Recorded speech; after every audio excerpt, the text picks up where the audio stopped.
Praying kids, praying kids, praying kids. This deck just does not want to stop taking home these free regional wins. The 1-Up TCG Regional from this weekend has come and gone, and, the Top Cut results are a story that we've seen a lot of right now. We had 2 Praying Kids variants in Top Cut, and ladies and gentlemen, I cannot tell you how much this deck running around in the format is just, it's so crazy to me how consistently powerful that a deck like Praying Kids is in the modern era. 1-card engines based with, your adventure package. Meow Meow 1 was a good thing to, calm down the consistency of this deck, but it's still baffling to me how much power this deck still has going for it. Then we had 1 Flanders deck. Now, Flunder has become like a mainstay at this point in time. It's basically the go-to deck that players, they want to counter the meta. And I hate to say it, but yeah, a lot of players don't know how to really handle this. Then we also have Bird Up, which we're assuming it was Bird Up from our young duelist friend out here. You guys might know DB Grinder. We also had 1 Tenyi Sword Soul.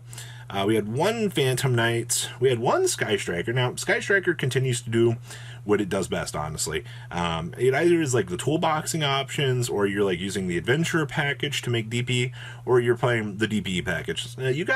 Honestly, it's really cool that you have like the 3 variants that you can do stuff with. It just depends on which level of extreme that you really want to go down with your Sky Striker package. I think it's the thing that makes this format kind of cool in terms of like development for strikers. All 3 variants, they can do things. 2 of the variants do 2 of the things a little bit similarly, but that's going to give you an idea of how things are going right now. And then we also have 1 Virtual World Adventure coming in at 8th place out of this weekend's regional. So is this pretty much a story of the meta? Yeah, I would say that this is pretty average. Let's go dig on into those deck lists, shall we? The first list we have for you guys here is Flanders. This was 2nd place here. You guys might have seen this list recently, actually, on this channel, because we saw a similar finish with this out of another regional. So this is twice that this build has actually, performed up to standards at this point in time, ladies and gentlemen. And, when you get the chance to see Flunder doing well, especially with the double barrier statue. I think double barrier statue is actually kind of one of the coolest things we've seen in terms of innovation from this deck, because this gives you different ways to have a different game plan, ladies and gentlemen. If they out the first barrier statue, they're not going to see the second one coming. Obviously, the other carry points on this deck are, obviously Dimension Shifter. The other thing here is, you will notice that there's like no Snell. Like Snell is pretty much just fallen to the wayside. Though Snell is a pretty cool card in terms of what it wants to do, it doesn't do enough. I've also seen been a lot of builds that are trying like 1 N pen. I think 2 actually works out.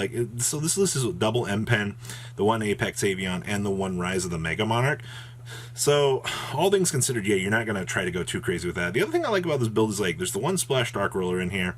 You have double Book of Moon. This build tries to go for diversity a little bit. And you'll see that here, because, you have 1 Extra versus 2 Prosperity, it kind of sucks in, some scenario, if you end up opening, this versus this.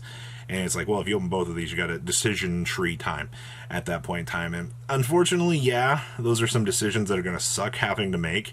But honestly, for Flunder being basically Flunder at this point in time, it doesn't surprise me to see that a deck like this got the chance to succeed and actually do so well at an event like this. So, yay, Flunder. Next up here is 60 card Prank. Don't you love decks like this, ladies and gentlemen, where you can basically just use the best of all of the engines here. Now, you basically have the backing of one of the things that makes Based a little bit better. Now, the thing is, okay, so you've used off, say, example, your field spell at this point in time. Yeah, the attack modification effect of the field spell is pretty cool, but why not turn that into draw some extra cards here? There will be a scenario where you will open up some, kind of worse options here. So being able to kind of diversify here and access those other skill trees is good in my opinion. It's definitely interesting though. I I haven't seen a lot of people go down the path of trying Magician Souls in a deck like this, but the fact that you can get away with it, turning your adventure package, these Dead Faithful Adventures into power. I do like the fact we are trying double Faithful Adventure in this deck, though. Very, very interesting little tech choices for this list. So it basically just feels like we decided that we didn't want to play, Cyber's Eldritch-based shenanigans. We just decided that we wanted to kind of extend things out here and try some of the other packages. And it looks like, for consistency's sake, it actually worked out, ladies and gentlemen. So, do not underestimate the power of, I want to draw some cards, the engine. Good old Yu-Gi-Oh! These days.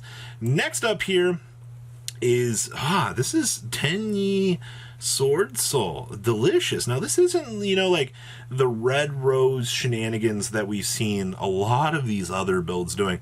This is very reminiscent of the previous iterations of this deck. First of all, 46 cards, I think, is fine. We're back on Triple Moyu, the Double Tai, and the Triple Long Yun. And then, of course, we have the full extension package of, Ara, Ashuna, the one Synthana, and the double Vishuddha. And then, of course, I see that we have the Vessels in here. We are not playing the one that tributes, actually.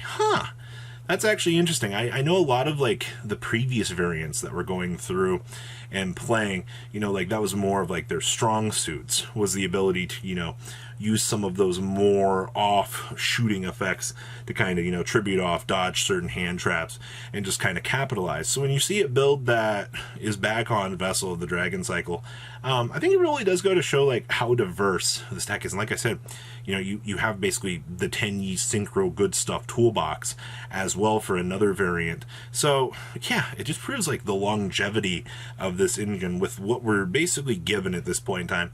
And I actually hope, in the long run here, depending on how, this deck will adapt in the upcoming ban list here, we'll have to wait and see. But for the most part here, yeah, ladies and gentlemen, I like to see good results with this, and I think this deck is performing up to standard. Next up here is Phantom Knights. Phantom Knights, they've been the punching bag for a little while in this format. A lot of us projected this deck to be one of the best engines. And, once we got the adventure stuff, a lot of players, this deck just failed miserably. And this deck isn't even playing the adventure stuff. I actually think that this is actually very interesting. The fact that we've taken such a step back from what was, projected here, we scraped out all of the adventure stuff that was present in this deck, and we went ahead and we were like, no, we don't need that. We built in these cross-out designators here to handle certain hand traps, and as you see in here, you have one-ofs that are present, like Lancia, like the Ash Blossom, even Twin Twister and Talents, and obviously like Droplets and things. You have appropriate targets. You even have the one of Nibiru in here to counteract the opponent trying to ruin your day, through cross-out designators. So you can tell this deck is teched out a lot more to kind of counteract a lot more of these mainstay strategies. And honestly, kudos for this one, ladies and gentlemen. I like when you can see a very well-rounded out deck developing here, and I think that this is actually awesome. So it proves that you don't need the Phantom Knight engine, or excuse me, you don't need the adventure package to perform. It just means that, well, there's a lot more to be said in this format. And then last as we have for this video here is Sky Striker. This was 7th place here. Now, we are on triple frickin' Rose, ladies and gentlemen. This deck, first of all, no DPE package. Where did DPE at, though? Okay, you don't even need the adventure package in here. This is pure frickin' Sky Striker, ladies and gentlemen.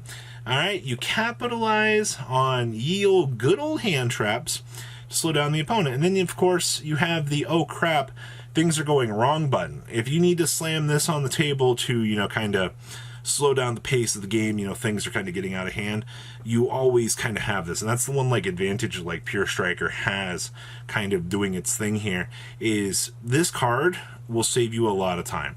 Alright? Honestly, I like this build a lot.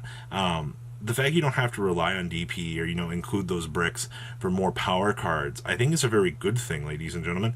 It really is a good thing. Outside of that, yeah, the side deck has a lot of good option trees here. We have our Eagle Booster in the side, which I guess makes sense.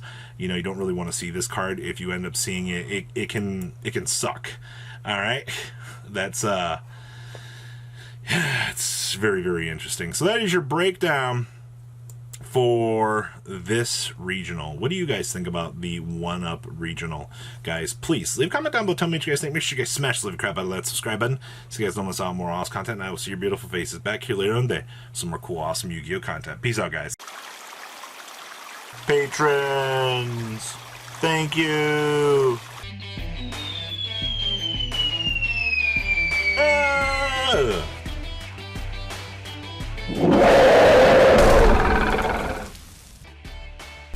Thank you so much for watching. Check out these other videos.